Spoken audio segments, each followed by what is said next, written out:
जय महाराष्ट्र मित्रांनो, latest government job update तुमच्यासाठी घेऊन आलो आहे।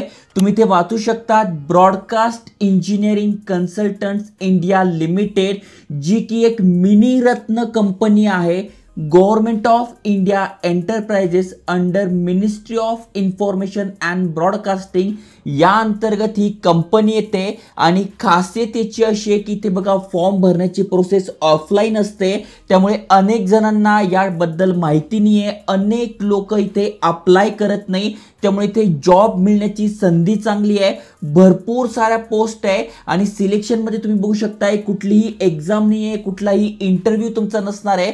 टोटल 77 पेक्षा जास्त पोस्ट आहे, पण काही मध्ये अनुभव मागितलाय। पण 2 पोस्ट मी तुम्हाला अशा सांगणार आहे, फक्त आणि फक्त तुम्हाला कम्प्युटर वापरता येतं, टायपिंग येतं, तर तुम्ही ते अप्लाय करू शकणार आहात। जबरदस्त इन्फॉर्मेशन समजून सांगतोय, अप्लाय कसं करायचं, ऑफलाईन मोड कसा आहे, त्यानंतर सॅलरी किती असणार आहे, सगळी माहिती सांगतोय। त्यामुळे व्हिडिओ पूर्ण बघा। चॅनलवर नवीन असाल, आयकॉनिक मराठी चॅनल सबस्क्राइब केलं नसेल तर करून ठेवा। चला तर बघूया डिटेल मध्ये।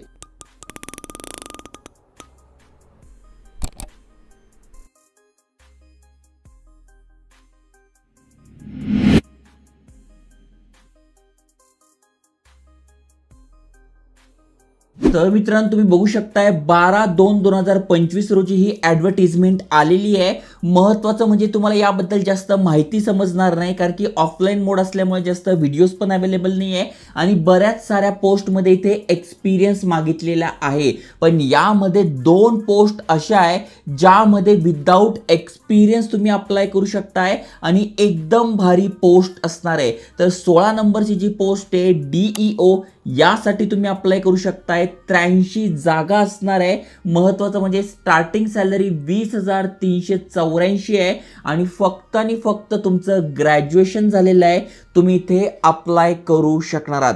म्हणजे सगळ्यात पहिली अट अशी आहे की ग्रॅज्युएशन तुमचं पाहिजे आणि तुमचं टायपिंग झालं पाहिजे, म्हणजे डेटा एंट्री वर्क तुम्हाला येतंय, गव्हर्नमेंट जॉब आहे, तुम्ही अप्लाय करू शकणार आहात। किती आहे तर स्पीड नॉट लेस दॅन 8000 की डिप्रेशन पर आवर। ओके, तर हे जर तुमचं असेल तर अप्लाय करू शकताय आणि त्यातल्या त्यात जर तुमचा डिप्लोमा डिग्री झालाय कम्प्युटर ॲप्लिकेशन मध्ये तर ते इलिजिबलच आहेत। ओके, मग या 2 गोष्टी जर तुमच्याकडे आहे, म्हणजे ग्रॅज्युएट आहात आणि टायपिंग झालेलं आहे तुमचं, तर तुम्ही ते अप्लाय करू शकणार आहात।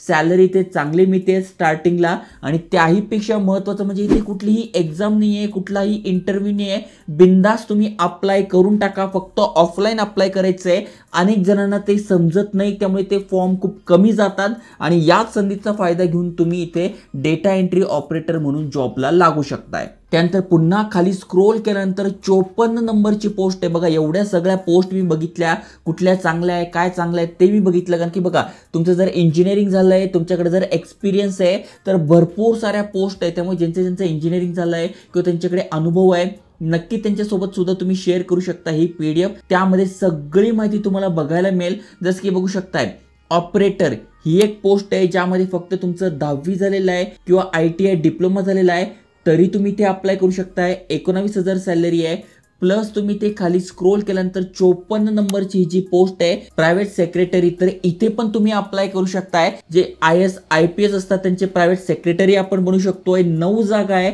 महत्त्वाचं म्हणजे यासाठी पण खूप कमी फॉर्म जातात, त्यामुळे सिलेक्शन होण्याचे चान्सेस जास्त आहे।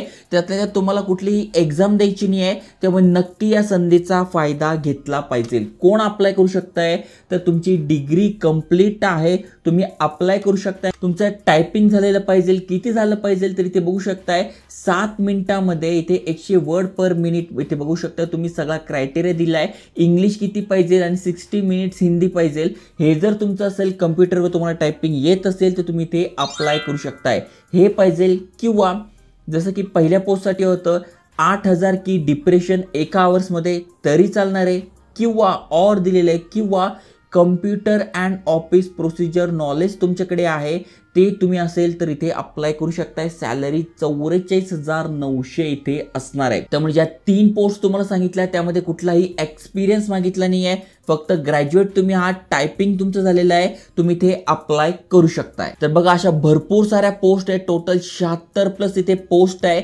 407 जागा आहे ज्यासाठी तुम्ही अप्लाय करू शकताय. आता सिलेक्शन कसं होणार आहे तर जसं मी तुम्हाला सांगितलं, जे आपण फॉर्म भरणार आहोत कुठल्या मोडने भरणार आहोत तर नो मोड. इथे फक्त तुम्हाला काय करायचं आहे, स्पीड पोस्टद्वारे तुम्हाला हा फॉर्म भरून पाठवायचा आहे. कसा भरायचा ते पण मी तुम्हाला सांगणार आहे.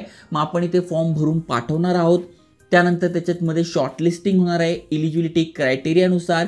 त्यानंतर जे पण शॉर्टलिस्टेड आहे मग त्यांची स्किल टेस्ट होणार आहे. कधी जर का ते इलिजिबल असेल, म्हणजे आता टायपिंगसाठी देतोय त्यामुळे ते टायपिंगची स्किल टेस्ट होणार आहे, पण कुठलीही कम्प्युटर बेस्ड टेस्ट नाही आहे, कुठलीही एक्झाम कुठलाही क्रायटेरिया नाही आहे. त्यामुळे जर तुमचा टायपिंग स्पीड चांगला असेल तर नक्की तुम्ही ते अप्लाय करू शकताय.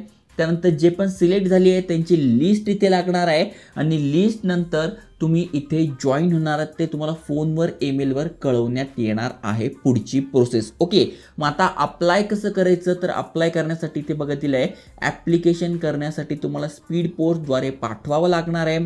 फी जी आहे ती तुम्ही डिमांड ड्राफ्ट म्हणजे DD द्वारे पाठवू शकताय. कुठे पाठवायचं आहे तर बघा DDवर हे नाव असलं पाहिजे, broadcast engineering consultant India limited Noida. Okay, मग कितीचा DD असणार आहे, मग तुम्ही general OBC ex serviceman woman आहात तर 590 रुपये, SC ST EWS PH तुम्ही आहात तर 295 रुपयाचा तुम्हाला DD लागणार आहे. फॉर्म भरून कुठल्या ॲड्रेसवर पाठवायचा आहे तर तुम्ही ते बघू शकताय, broadcast engineering consultant India limited हा यांचा ॲड्रेस आहे. या ठिकाणी तुम्हाला स्पीड पोस्ट पाठवायचा आहे फॉर्म भरून. मग यासाठी कुठले कुठले डॉक्युमेंट लागणार आहे तर जे पण तुमचं एज्युकेशन झालं आहे त्याचं सर्टिफिकेट, 10वी 12वी झालं आहे त्याचं सर्टिफिकेट, कास्टमधून तुम्ही असाल तर त्याचं सर्टिफिकेट, कुठे काम केलं आहे इफ ॲप्लिकेबल म्हणजे जर का काम केलं आहे तरच तुम्हाला इथे वर्क एक्सपिरियन्स द्यायचा आहे, नसेल तर नाही दिला तरी चालतोय. पॅन कार्ड, आधार कार्डची कॉपी आणि सेल्फ अटेस्टेड म्हणजे स्वतः सिग्नेचर केलेले हे डॉक्युमेंट तुम्हाला तिथे पाठवायचे आहे. त्यानंतर कॉपी ऑफ EPF किंवा ESIC कार्ड तुमच्याकडे असेल इफ ॲप्लिकेबल म्हणजे जर असेल तर द्यायचं आहे, नसेल तर नाही दिलं तरी चालतं आहे. आणि बँक पासबुक लागणार आहे तुम्हाला, त्याची कॉपी लागणार आहे. तर हे डॉक्युमेंट तुम्हाला इथे लागणार आहे. बाकी जनरल इन्स्ट्रक्शन सगळे दिले आहे. PDF ची लिंक तुम्हाला डिस्क्रिप्शनमध्ये मिळून जाईल, तुम्ही अप्लाय करू शकताय. हा फॉर्म आहे हा भरून तुम्हाला पाठवायचा आहे. ओके, त्या ॲड्रेसवर पाठवायचा आहे. मग फॉर्ममध्ये सगळ्यात आधी तुम्हाला इथे फोटो चिटकवायचा आहे.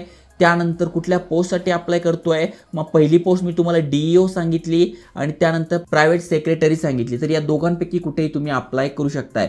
मग मिस्टर आहात मिसेस आहात जिथे असेल तिथे तुम्हाला क्लिक करायचं आहे.